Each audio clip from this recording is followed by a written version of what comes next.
19 जनवरी को प्रधानमंत्री मुंबई आए थे और मुंबई महानगर के लिए कई घोषणाएं, कई प्रकल्पों के उद्घाटन किए थे। यह तस्वीर उस समय की है जब प्रधानमंत्री बीकेसी में सभा को संबोधित करने के लिए पहुंचे थे। यह वीडियो इसलिए ज़्यादा देखा गया जिसमें उप मुख्यमंत्री देवेंद्र फडणवीस मुख्यमंत्री एकनाथ शिंदे को धक्का दे रहे हैं, जैसे रिक्शे को धक्का दिया जाता है। खैर, लेकिन उससे ज़्यादा इसमें एक बड़ी चीज़ यह है कि राज्यपाल भगत सिंह कोश्यारी आगे की पंक्ति में नहीं है, जैसे तैसे जुगाड़ करके वे पीछे दिख रहे हैं। उसी दिन लगभग ये तय हो गया था कि राज्यपाल कोश्यारी को जल्द ही राजभवन छोड़ना होगा।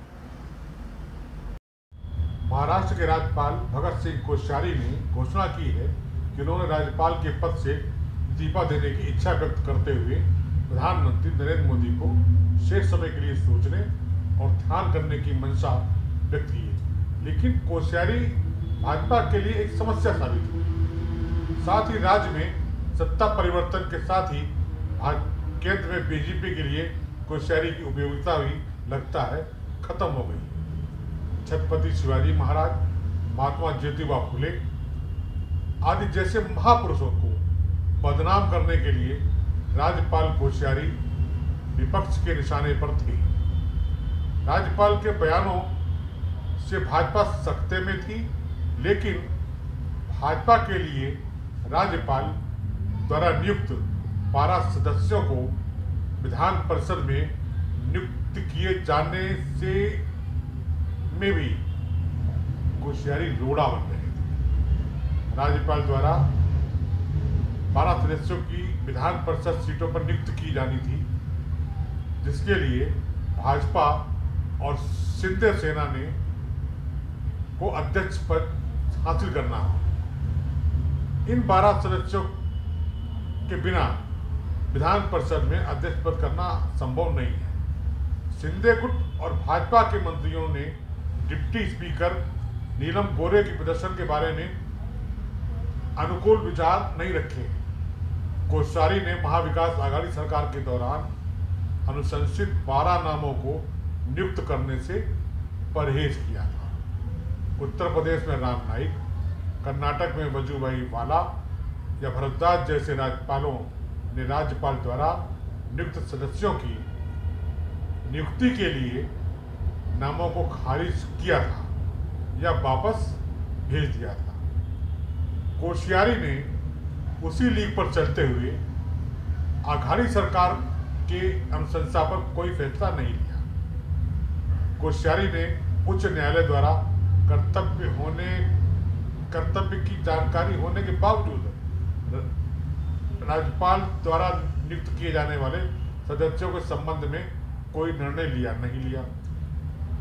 ऐसी स्थिति में कोश्यारी ने शिंदे फडणवीस सरकार द्वारा अनुशंसित 12 नामों की नियुक्ति की होती तो इसकी भी अधिक आलोचना होने की संभावना थी।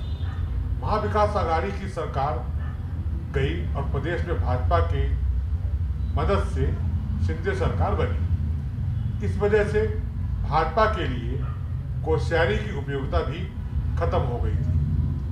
अब भाजपा की योजना आगामी बजट सत्र से पहले नए राज्यपाल की नियुक्ति और विधान परिषद के 12 सदस्यों की नियुक्ति है। यदि सत्ताधारी दल 12 विधायकों का बल मिल जाता है तो सत्ता पक्ष के नेता को अध्यक्ष के रूप में चुनना आसान हो जाएगा। और कोश्यारी जी ने अपने 2.5 साल के कार्यकाल में महाविकास आघाड़ी सरकार को अच्छी तरह से निशाने पर लेकर रखा था। अब विधान परिषद में राज्यपाल द्वारा नियुक्त सदस्य के रूप में मुख्यमंत्री उद्धव ठाकरे की नियुक्ति का विरोध किया था। कोश्यारी और राज्य सरकार के बीच हर मुद्दे पर अनबन बनी रहती थी। इसके चलते कोश्यारी को राज्य सरकार के विमान से उतरना भी पड़ा था।